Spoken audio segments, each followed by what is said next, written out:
Namun, setelah pihak kepolisian sampai ke tempat pertapaan Bom John, ternyata Bom John tidak ada di sana. Diduga saat itu Bom John ternyata sudah melarikan diri. Gimana tuh, geng? Tuhan kabur dari tanggung jawab nih, melarikan diri loh Tuhan ya. Lalu polisi tidak menyerah. Polisi mencari lagi nih tempat pertapaan Bom John lainnya, yaitu yang berada di daerah Sindu Palcok, yang mana pada awalnya Bom John terlihat di sana. Nah, ternyata setelah digerebek, lagi-lagi Bom John kabur melarikan diri.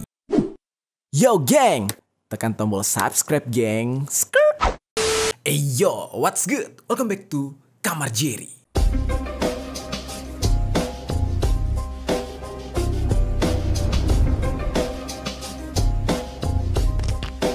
Geng. Oke geng, hari ini kita bakal ngebahas tentang sebuah fenomena yang menurut gua cukup mengagetkan gua secara pribadi. Kalian mungkin pernah lihat foto orang ini ya, yang mana orang ini dianggap sebagai seorang petapa. Dia bisa melakukan semedi atau dengan kata lain tuh meditasi gitu ya, yang mana dikatakan meditasinya itu benar-benar fokus sampai-sampai dia nggak makan selama berhari-hari dan berbulan-bulan. Nah ternyata nih geng, setelah gua cek kebenaran di balik foto yang viral ini, ternyata ada sebuah kasus yang bikin kita tuh geleng-geleng. Wah, ternyata ada yang kayak gini. Yang mana ini merupakan sebuah kasus tindakan kejahatan yang akan merubah pandangan kita atas anggapan kalau seseorang yang memiliki ilmu agama yang kuat atau taat beribadah itu tidak bisa melakukan kejahatan. Itu bakal berubah semua. Karena kan kalau sebelumnya gue udah sempat bahas juga ya, seorang pemuka agama, dia ini dianggap sebagai habib, dia dianggap sebagai ulama, tapi dia mengeksekusi satu keluarga, yaitu yang bernama Habib Ali Hinduan. Nah, kalau kalian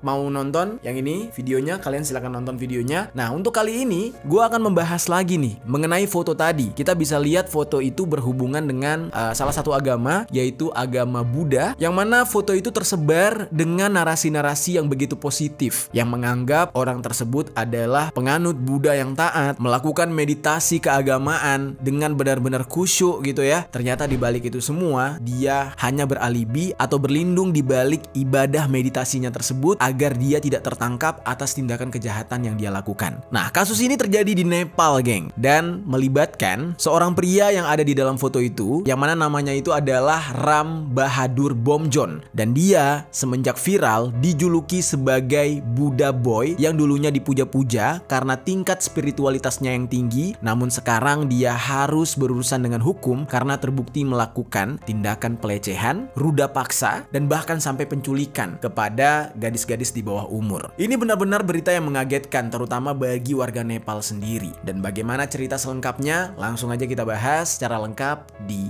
Permisi, peristiwa misteri dari berbagai sisi.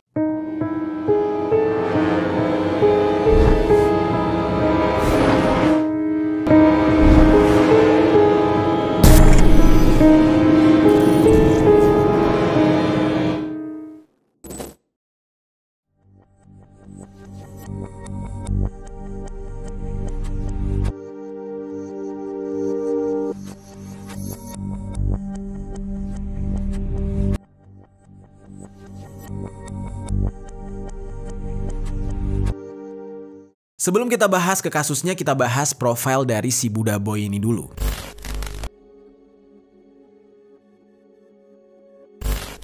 Nama lengkapnya Ram Bahadur Bom John. Dia ini lahir pada tanggal 10 April tahun 1990. Dia lahir di daerah Bongjor, Ratnapuri, distrik Bara, Nepal. Nah, nama belakangnya dia yang tulisannya Bom John itu bisa dieja menjadi Bomjan atau Banjan atau Bamjan. Nah, tapi karena kita orang Indonesia, kita bahasanya Bom John aja. Pada awalnya, dia ini dikenal dengan nama Palden Dorje yang merupakan nama viharanya dia. Jadi kayak nama julukan ketika dia mengabdi ke sebuah tempat ibadah, yaitu vihara tadi. Mungkin buat teman-teman yang Kristen paham gitu ya, ini semacam nama baptis lah kalau di dalam agama Kristen gitu. Di negaranya sendiri yaitu Nepal, dia ini sering disebut sebagai tapasvi, yang artinya itu petapa atau orang yang melakukan meditasi secara spiritual. Kalau media-media barat menyebut dia sebagai Buddha Boy karena ibadah meditasi yang dia lakukan itu sesuai dengan ajaran Buddha. Dia ini berasal dari salah satu etnis yang bernama Tamang. Jadi etnis yang ada di Nepal sana, dan dia sejak kecil sudah beragama Buddha. Dan di Nepal sendiri sendiri memang penduduknya banyak menganut agama Buddha dan termasuk salah satu agama terbesar di Nepal selain agama Hindu. Nah, semenjak kecil, Bomjon ini ya terlahir seperti anak pada umumnya. Dia bersekolah di sekolah lokal sampai kelas 5, kemudian dia melanjutkan pendidikannya untuk belajar agama Buddha dengan seorang guru yang bernama Samden Lama dan juga Som Bahadur Lama di daerah Chatiwan, yaitu sebuah desa yang ada di Nepal. Sedikit gue informasikan ya, mungkin kalian pernah dengar nama Dalai Lama. Ya, terdengar seperti ucapan dalam bahasa Melayu atau bahasa Indonesia. Nah, sebenarnya kalimat Dalai Lama itu bukan berarti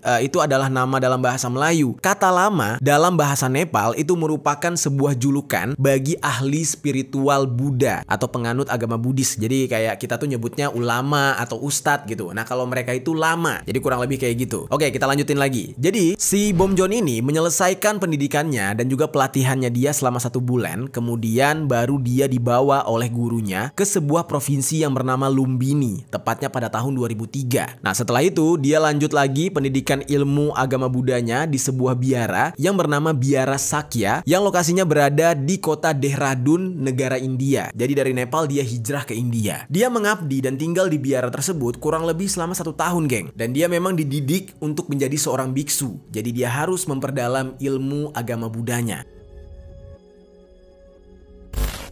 Jadi ini kayak kurang lebih tuh ya kayak anak pesantren lah ya kalau dalam agama Islam. Nah, selama dia di bihara tersebut, dia diberi nama Shiring Dorje Lama. Dan setelah dia menyelesaikan pendidikannya di India, dia pun kembali ke Nepal, tepatnya ke kota Pokhara. Nah, namun sayangnya ketika dia berada di Pokhara, dia itu nggak bisa lama di sana karena dia sakit. Sehingga pada akhirnya dia dipulangkan lagi ke daerah asalnya tepat pada bulan Januari tahun 2005. Dan singkat ceritanya lagi, pada tanggal 16 Mei tahun 2005, dia mulai pergi dari tempat tinggalnya yaitu desa Bongjor tadi ke sebuah hutan yang berada dekat dengan Ratanpuri, India. Jadi memang antara Nepal dan India kan saling berbatasan tuh, geng. Nah, dia pergi ke daerah sana dan seperti kebanyakan pemuka agama Buddha lainnya, sehari-hari mereka itu selalu memakai jubah, ada yang berwarna coklat, ada juga yang berwarna merah. Nah, jujur gue nggak paham nih keilmuan tentang agama Buddha. Mungkin buat teman-teman yang ngerti boleh tinggalkan komentar di bawah sebagai informasi tambahan gitu. Nah, si Bomjon ini mengganti jubah merahnya dengan jubah putih nih, geng, secara tiba-tiba. Kemudian dia mencari pohon yang sangat besar, lalu dia duduk di bawah pohon yang bernama pohon Bodhi, yang merupakan pohon suci bagi umat Buddha karena pohon tersebut diyakini sebagai tempat di mana Sang Buddha itu mencapai pencerahan. Jadi pohon tersebut memang sering digunakan untuk hal-hal yang berbau spiritual, salah satunya untuk meditasi. Jadilah di saat itu si Bomjon ini bertapa di sana menggunakan jubah putihnya. Terus dia bertapa atau meditasi dengan waktu yang cukup lama tanpa makan, minum, dan tidur.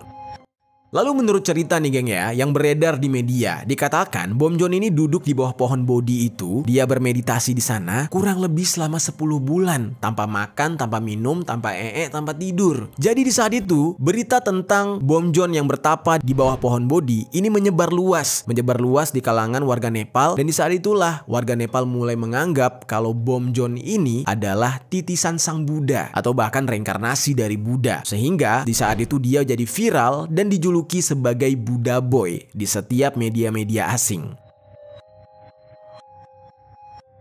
Lalu setelah viral nih, geng, semua orang datang ke sana melihat dia dari jarak jauh, badannya sudah lusuh, ya kelihatan lah kayak nggak mandi gitu ya, tapi wajahnya masih ganteng gitu, selayaknya pria muda lah. Nah, tapi lama-lama perubahan juga terlihat tuh, geng, dari rambutnya yang lama-lama jadi semakin gondrong, tetapi tubuhnya tidak semakin kurus, layaknya orang yang nggak makan, dan dia masih hidup, masih bernafas. Nah, lalu karena saking sudah viralnya, tiba-tiba tepat di tanggal 11 Maret tahun 2006, dia dikabarkan menghilang dari tempat dia bertapa atau dari bawah pohon Bodhi tersebut. Di saat itu banyak yang menduga kalau dia memang pindah ke tempat yang lebih jauh sampai ke dalam hutan untuk mencari tempat yang lebih tenang agar dia lebih fokus bertapa karena sudah terlalu banyak orang yang tahu kalau dia bertapa di sana. Jadi dia kayak merasa terganggu gitu. Dan selama beberapa hari dia hilang, 8 hari kemudian tiba-tiba ada seseorang saksi mata yang mengatakan kalau dia sempat bertemu kembali dengan Bomjon sekitar 3 km dari tempat betapanya dia pertama. Nah, di sana dia bertemu dengan Bomjon dalam kondisi Bomjon ini tidak sedang sedang bertapa lagi. Bahkan dia sempat berbicara atau ngobrol dengan Bom Jon selama 30 menit. Yang mana Bom Jon di saat itu sempat mengatakan kalau dia merasa tidak ada kedamaian di sini, serta mengatakan kalau dia akan kembali dalam waktu 6 tahun. Wah, aneh banget kalimatnya. Nah, lalu Bom Jon juga berpesan kepada orang itu atau saksi mata itu, tolong sampaikan kepada orang-orang di luar sana yang sempat melihat dia dan memuja-muja dia lah ya, karena dianggap sebagai reinkarnasi Buddha. Tolong sampaikan ke mereka bahwa nggak usah khawatir Bom Jon ada di mana, karena Bom Jon baik-baik aja, dia hanya ingin mencari ketenangan dan selama 6 tahun ke depan dia akan menghilang lalu baru akan kembali setelah 6 tahun itu. Di saat itu setelah dia ngobrol sama si saksi mata ini bilang ya Bom Jon langsung berlalu pergi. Dia masuk ke dalam hutan. Dan semenjak penyampaian informasi yang disampaikan oleh si saksi mata itu, nah semenjak itu Bom Jon tidak pernah ada kabar lagi geng di mana dia berada dan apakah dia masih hidup atau enggak.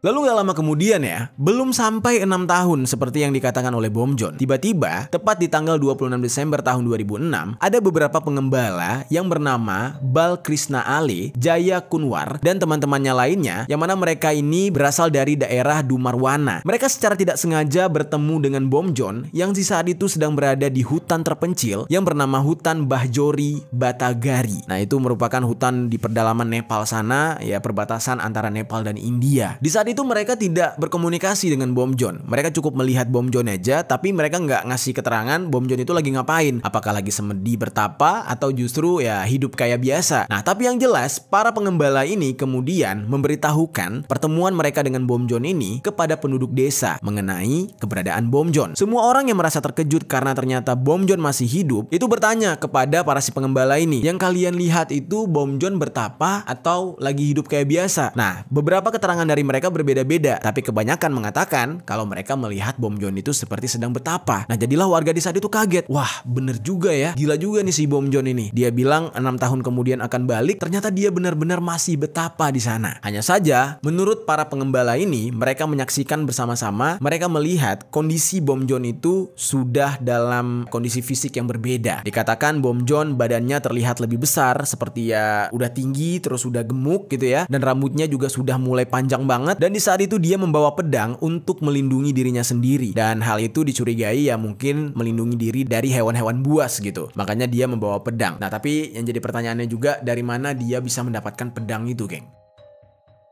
Lalu, menurut para pengembala ini juga, mereka sempat memperhatikan Bom Jon ini beberapa waktu. Dan mereka mengatakan, sepertinya Bom Jon ini ya antara benar-benar nggak makan, atau justru dia di sela-sela bertapanya itu, dia makan dedaunan atau tumbuh-tumbuhan yang ada di sana. Nah, lalu, karena sudah mendapatkan informasi tersebut, akhirnya ada beberapa warga yang penasaran, langsung menuju ke lokasi yang dimaksud. Ternyata benar, Bom Jon ada di sana. Untuk warga yang kali ini penasaran, mereka langsung mendekati Bom Jon. Di saat itu mereka mencoba untuk berkomunikasi dengan Bom Jon. Yang mana akhirnya Bom Jon ini pun menyambut mereka. Nah, Bom Jon di saat itu mau berkomunikasi dengan para warga, dan di saat itu ada beberapa pesan yang disampaikan oleh si Buddha Boy ini. Dia mengatakan kepada orang-orang untuk tidak menggunakan tika merah di dahi mereka. Nah, jujur gue nggak tahu nih tika merah itu aturan untuk apa gitu ya. Nah, karena dari informasi yang gue dapat sih, tika merah itu biasanya digunakan oleh orang India atau orang Nepal yang membuat look mereka itu kayak gimana ya, kayak ada merah-merah di sini loh, kayak tepung apa lipstick gitu. Nah, tapi gue nggak tahu tuh fungsinya buat apa. Lalu selain itu, Bom Jon juga mengatakan untuk menjauhi alkohol dan juga kekerasan. Dan di dalam kesempatan itu, dia memberikan alasan mengapa dia terpaksa menghilang dari lokasi pohon bodi sebelumnya dan berpindah ke dalam hutan terpencil tersebut karena dia risih. Ternyata pengunjung yang menyaksikan dia betapa sebelumnya itu di antara mereka ada yang mengonsumsi alkohol atau sedang mabuk datang ke lokasi tersebut. Nah, lalu setelah berkomunikasi itu, para warga ini pun pulang dan tiba-tiba Bom Jon ini memilih untuk berpindah tempat lagi. Nah, untuk kali ini dia kemudian pergi ke hutan Halkoria yang berada di distrik Bara yang jaraknya sekitar 10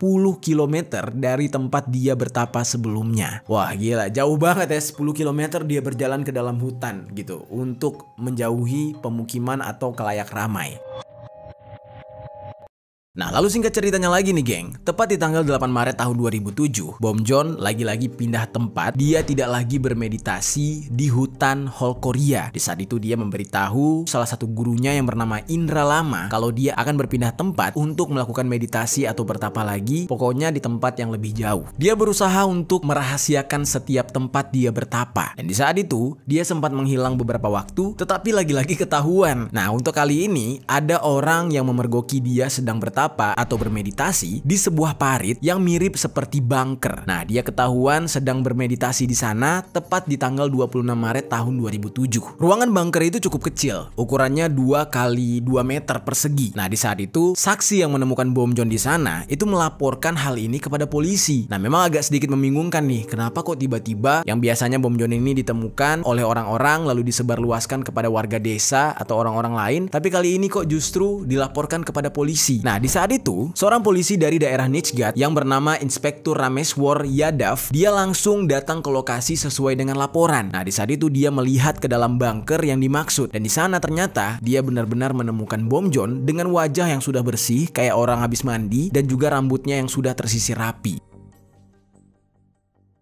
Nah, menurut polisi yang bernama Rameswar ini, Bom John berada di sana dalam kondisi seluruh ruangan itu sudah tertutup rapi, sudah disemen dan bahkan sudah ada atapnya. Nah, dan menurut pengakuan Bom John, dia akan berada di sana atau bermeditasi di sana selama 3 tahun lamanya. Tapi sayangnya dia lagi-lagi ditemukan. Jadi ada lagi orang yang melihat dia sedang bermeditasi. Tapi untuk kali ini Bom John memilih untuk tidak berpindah lagi karena dia udah capek pindah-pindah terus. Dia akhirnya bertapa di sana kurang lebih selama 2 bulan. Yaitu tepatnya pada tanggal 2 Agustus tahun 2007, dia sempat keluar dari bunker tersebut dan melihat sudah banyak orang yang berkumpul di sana karena orang-orang sudah mengetahui kalau dia bertapa atau bermeditasi di bunker tersebut. Dan gak tanggung-tanggung ya geng, ketika orang-orang Nepal tahu kalau Bom John ada di bunker tersebut, ada sekitar 3.000 orang yang berkumpul untuk menyaksikan dia bermeditasi. Dan ternyata di saat itu tanpa disadari oleh Bom John, dia ini sudah menjadi seorang rockstar lah, atau seseorang yang dikagumi oleh umat Buddha Nepal. Lalu di saat dia ini sudah sangat terkenal, akhirnya dia menyempatkan diri untuk berpidato. Dia memberikan ceramah gitu geng kepada orang-orang yang menggemari dia. Dia berkata kalau satu-satunya cara yang bisa dia lakukan untuk menyelamatkan bangsa ini atau bangsa Nepal tersebut dengan jalan spiritualitas. Nah, setelah dia memberikan pidato itu, dia memilih untuk meninggalkan tempat tersebut. Dan setelah dia memberi pidato di tanggal 2 Agustus itu, dia lagi-lagi menghilang untuk waktu yang cukup lama dan tidak ada orang yang menemui dia. Nah, kali ini dia baru terlihat setelah hampir setahun geng, yaitu tepatnya pada tanggal 10 November tahun 2008. Jadi tahun depannya baru kelihatan lagi nih orang.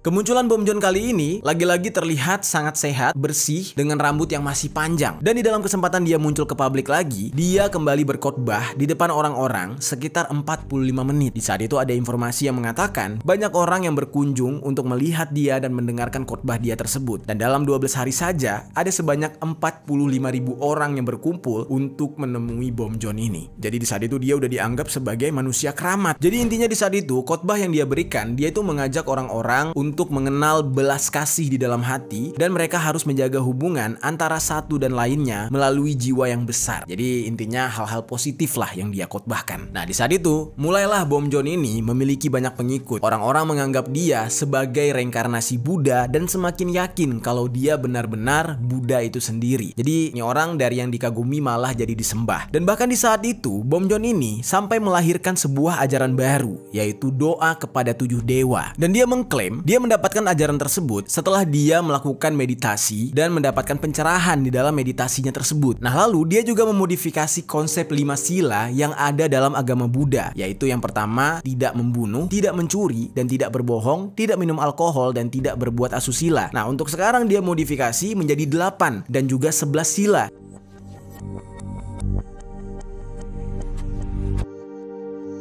Dan singkat ceritanya, mulai dari tahun 2012, dia ini mulai meninggalkan praktik keagamaan dan ajaran agama Buddha tradisional, lalu kemudian mengganti ajaran agama Buddha yang selama ini dikenal di Nepal dengan membuat ajaran agama Buddha baru yang disebut dengan Maitri Dharma. Nah, jadi ibaratnya nih orang karena udah saking banyak penggemarnya, malah bikin agama versi baru, tapi ya masih dalam kategori agama Buddha. Nah, di saat itu, dewa utama dalam pemujaan agama baru yang dia buat, yaitu dalam pemujaan 7 dewa gitu ya. Itu dewa utamanya bernama Maitreya dan dia sendiri menyebut dirinya sebagai Buddha Maitreya. Jadi kurang lebih kayak semua orang itu memuja dia. Jadi mulai di saat itu, Bom Jon ini benar-benar disembah-sembah, geng, dan bahkan banyak wawancara-wawancara dari para pengikutnya yang benar-benar menjunjung tinggi dia, geng. Ada yang percaya kalau dia ini bisa menciptakan sesuatu dan menghancurkan sesuatu, dan bahkan di sebuah wawancara pengikutnya yang lain, dia menganggap kalau Bom Jon ini adalah Paramatma, yang berarti jiwa tertinggi atau Tuhan. Bahkan menganggap Bom Jon ini sudah di atas Buddha Siddhartha Gautama, yang mana ini menjadi tokoh penting dalam agama Buddha. Jadi Bom Jon dianggap lebih daripada sosok itu. Nah, lalu Bom Jon sendiri sudah memiliki mimpi-mimpi yang ya sebagai seorang Tuhan lah, yang mana dia mengatakan dia adalah inkarnasi dari Paramatma untuk menyingkirkan penderitaan yang ada di dunia. Dan Bom Jon berencana untuk menyatukan seluruh dunia dengan satu agama doang. Jadi nggak ada lagi Islam, nggak ada lagi Kristen, Yahudi, Konghucu, atau agama-agama lainnya tuh udah nggak ada. Yang ada cuma agama buatan dia, yaitu agama Maitri. Dan bahasa di dalam agamanya itu sendiri adalah bahasa Maitri. Dan budaya Maitri sudah diatur atau dibuat sedemikian rupa aturan demi aturannya oleh Bom Jon. Bahkan para pengikut Bom Jon di saat itu sudah percaya bahwa Bom Jon lah Tuhan, Bom Jon di atas Buddha. Nah, yang mana di dalam kepercayaan orang-orang Buddha di Nepal, mereka menganggap Buddha Siddhartha Gautama itu mencapai kondisi Sambuddha, yang berarti pencerahan diri. Sementara Bom Jon, mereka percaya kalau Bom Jon bahkan sudah sampai di tahap Mahasambodhi, yaitu bentuk pencerahan diri yang jauh lebih besar daripada Buddha. Nah, jadi dari sini sudah panjang lebar kita bahas bagaimana perjalanan Bom Jon ini. Kalian udah kebayang lah ya gimana dia di mata beberapa pengikutnya yang ada di Nepal. Dan bahkan ya pengikutnya udah sampai puluhan ribu orang. Nah, sekarang kita masuk ke dalam pembahasan kontroversi Bom Jon si Buddha Boy yang sudah mulai dianggap Tuhan ini.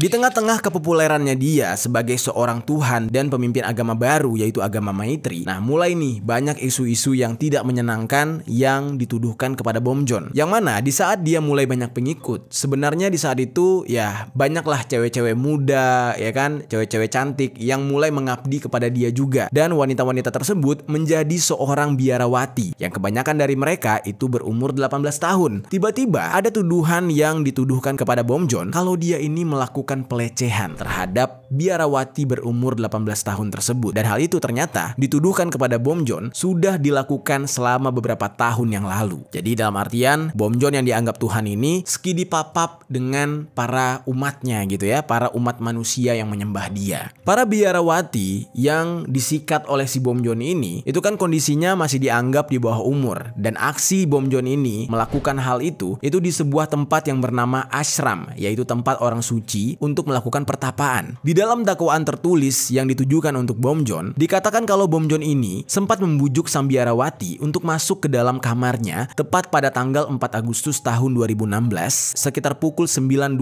malam waktu setempat. Jadi lagi malam-malam, lagi bertapa, mungkin tiba-tiba sakne gitu ya. Tuhan Bom Jon ini sakne, tiba-tiba dia ngajak biarawatinya untuk masuk ke kamar dia untuk skidi papap. Dalam tuduhan tersebut dikatakan saat melakukan aksinya ini, Bom Jon sempat mengancam biarawati tersebut kalau dia sampai memberitahu orang lain mengenai apa yang dilakukan Bom Jon ini, maka si biarawati nantinya bakal mendapatkan konsekuensinya. Konsekuensinya apa? Ya bisa saja kehilangan nyawa. Nah, akhirnya si biarawati ini ketakutan dan lama-kelamaan karena Bom Jon ini semakin sering melecehkan dia, menjadikan dia sebagai pemuas nafsu, akhirnya biarawati itu mencoba memberanikan diri melaporkan kejadian tersebut ke kepolisian Sarlahi pada tanggal 23 Februari tahun 2020.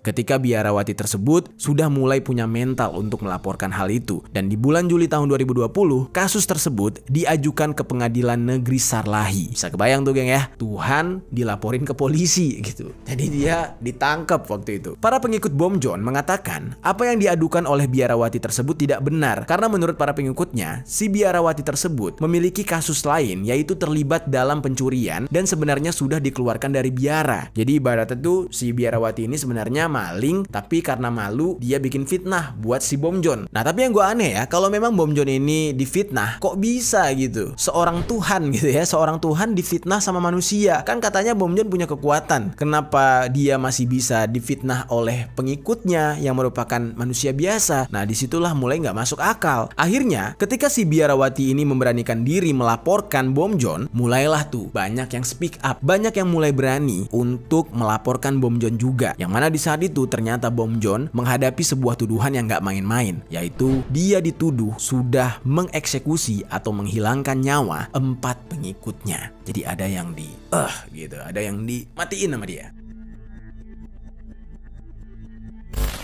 4 orang pengikutnya yang dihabisi oleh Bom Jon ini bernama Cinimaya Tamang. Dia ini asalnya dari pedesaan Miagang. Umurnya 29 tahun. Dia hilang sejak 2012 dari pertapaan Bom Jon yang ada di Badegaun, yaitu daerah Sindu Palchok. Nah, kemudian ada lagi yang namanya Shakalal Waiba. Dia ini berasal dari kota submetropolitan Hetauda. Umurnya di saat itu 51 tahun. Dia hilang di tempat yang sama, yaitu di tempat pertapaan yang sama dengan Cinimaya tadi, dan dia hilang sejak tahun 2015. Nah lalu korban selanjutnya bernama Ada Pulmaya Rumba. Dia dikenal sebagai Dolmo, berasal dari kota submetropolitan Hetauda. Usianya 30 tahun dan dia hilang di tempat yang sama juga. Lalu yang terakhir ada yang bernama Suresh Kumar Ale. Nah dia ini berasal dari kota submetropolitan Jitpur Simara dan di saat hilang dia berumur 34 tahun, dan dia ini adalah salah satu yang paling lama sudah menghilang dari tempat pertapaan Bom Jon. Nah selain 4 orang tersebut, kabarnya sih ada satu lagi yang hilang, dan ini merupakan perempuan. Namanya itu adalah Rita Bot. Dia ini berasal dari kota Bakmati, umurnya masih 33 tahun. Tetapi ya berita tentang Rita Bot ini nggak jelas. Ada yang bilang dia menghilang karena dieksekusi, ada juga yang bilang karena kabur. Nah jadi makanya nggak masuk ke dalam tuduhan. Nah akhirnya atas tuduhan-tuduhan terhadap Bom Jon ini, Bom Jon yang di saat itu posisinya udah levelnya Tuhan gitu ya, disembah, tapi polisi tidak tinggal diam. Polisi langsung menggerebek tempat pertapaan Bom Jon yang berada di Kamalamai, distrik Siduli, setelah polisi mendapatkan banyak laporan dari keluarga korban yang dianggap menghilang setelah menjadi pengikut Bom Jon. Namun, setelah pihak kepolisian sampai ke tempat pertapaan Bom Jon, ternyata Bom Jon tidak ada di sana. Diduga saat itu Bom Jon ternyata sudah melarikan diri. Gimana tuh, geng? Tuhan kabur dari tanggung jawab nih, melarikan diri loh Tuhannya. Lalu polisi tidak menyerah. Polisi mencari lagi nih tempat pertapaan Bom Jon lainnya, yaitu yang berada di daerah Sindu Palchok, yang mana pada awalnya Bom Jon terlihat di sana. Nah, ternyata setelah digrebek, lagi-lagi Bom Jon kabur melarikan diri. Polisi tidak bisa melacak keberadaan Bom Jon di saat itu. Dia tiba-tiba menghilang begitu saja. Lalu singkat ceritanya, tepat pada bulan Juni tahun 2020, polisi kembali menggerebek tempat pertapaannya yang berada di daerah Sinduli. Namun tetap tidak membuahkan hasil. Yang ada di sana hanyalah para pengikutnya. Bom Jon benar-benar hilang seperti ditelan bumi. Dan selama penggerbekan tersebut, para pengikut Bom Jon ini benar-benar membela Bom Jon dan menyembunyikan keberadaan Bom Jon. Mereka itu nggak kooperatif sama sekali. Di saat itu, berkali-kali polisi menggerebek tempat-tempat yang menjadi informasi keberadaan Bom Jon di sana. Tapi hasilnya semua nihil. Bom Jon benar-benar nggak ada di sana. Lalu singkat cerita nih geng, setelah pencarian yang cukup panjang, si Bom Jon yang sudah menjadi Tuhan ini 4 tahun kemudian, tepatnya tanggal 9 Januari tahun 2024, barulah berhasil ditangkap oleh polisi, yang mana di saat itu keberadaan dia terlacak di daerah Kathmandu. Pada awalnya, polisi tidak langsung melakukan penangkapan, tapi dilakukan pengintaian terlebih dahulu untuk memastikan benarkah Bom Jon berada di sana. Nah ternyata setelah dicek, Bom Jon benar-benar berada di sana, dan di saat itu dia sudah punya seorang istri dan bahkan anak. Nah Tuhan, mereka sudah punya anak geng di saat itu. Lalu polisi langsung melakukan penangkapan terhadap Bom Jon. Namun ketika polisi sudah sampai di depan kediaman Bom Jon, dia ini mencoba kembali melarikan diri dengan melompat dari jendela yang berada di lantai 4. Namun di saat itu polisi tidak bisa lagi membiarkan dia lolos. Nah polisi langsung melakukan pengejaran sehingga Bom Jon ini benar-benar berhasil ditangkap. Dan di saat dia berhasil ditangkap, polisi juga menyita beberapa barang bukti. Salah satunya adalah uang tunai sebesar 33,5 3,43 juta rupiah Nepal atau setara dengan 4 miliar rupiah. Dan juga ditemukan beberapa mata uang asing dari 17 negara berbeda dengan total nilai keseluruhannya 3 juta rupiah Nepal atau setara dengan 370 juta rupiah. Lalu ditemukan juga kunci mobil Toyota Hilux, surat kepemilikan 3 motor, dan beberapa perangkat elektronik termasuk 14 handphone berbagai merek, laptop, flash disk, iPad, dan juga tablet. Jadi ini orang di dalam pelarian dan persembunyiannya itu memiliki banyak harta. Dan menurut keterangan polisi, selama persembunyiannya, Bom Jon ini menyamar. Dan setiap kali dia keluar kemana-mana, dia menggunakan mobil SUV Toyota Fortuner yang terdaftar atas nama Tularam Tamang. Selain itu, Land Cruiser ZX yang juga mobil tersebut akan segera dibeli oleh Bom Jon. Namun sayangnya di hari itu dia tertangkap. Dan setelah ditangkap, Bom Jon ini akhirnya dijatuhi hukuman selama 14 tahun penjara atas tuduhan yang berlapis-lapis mengenai tindakan kejahatan yang dia lakukan. Nah lalu geng, setelah Bom Jon ini ditangkap, pihak kepolisian mengembangkan kasus ini. Benarkah Bom Jon ini Tuhan? Benarkah Bom Jon ini petapa? Dan ternyata setelah terbongkar, Bom Jon ini melakukan segala kontroversinya hanya untuk meraup keuntungan. Yang mana dia mengetahui kalau warga Nepal sangat bisa dibohongi dengan kedok agama. Yang mana di saat itu ketika dia bertapa gitu ya, di bawah pohon, di dalam hutan. Nah ternyata dia sembari berbisnis,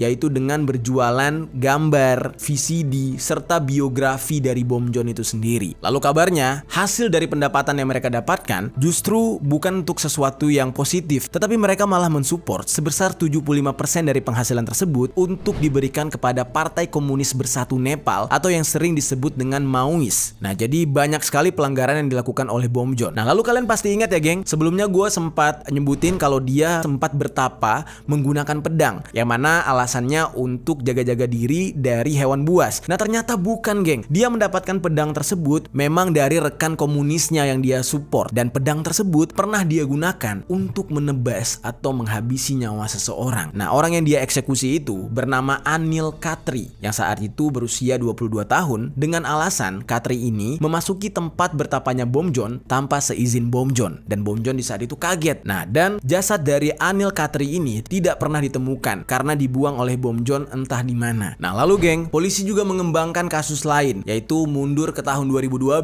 Ternyata Bom Jon ini juga pernah melakukan tindakan kejahatan yang tidak pernah diketahui oleh polisi. Padahal polisi di saat itu sudah mengadakan konferensi pers mengenai seorang wanita yang berhasil diselamatkan, yang mana wanita ini adalah wanita bule asal Slovakia. Wanita itu mengaku kalau dia diculik, tetapi wanita itu nggak tahu kalau penculiknya adalah Bom Jon dan para pengikutnya. Saat ditemukan, wanita tersebut mengalami patah tulang di bagian lengan dengan kondisi yang sudah lemas. Kabarnya sih diperkaos. Nah wanita tersebut dilepaskan oleh Bom Jon serta pengikutnya dan diancam untuk tidak mengatakan apapun kepada media dan juga polisi, atau kalau enggak nyawanya yang menjadi taruhan. Nah dan semenjak saat itu polisi tidak tahu kalau yang menculik perempuan itu adalah Bom Jon yang dianggap Tuhan oleh sebagian orang Nepal yang mengikuti dia. Nah dan masih banyak lagi kontroversi-kontroversi yang dilakukan oleh Bom Jon, namun sayangnya dia tidak kunjung diadili karena dianggap memiliki banyak pengikut dan sebagai seorang pemuka agama atau petinggi spiritual.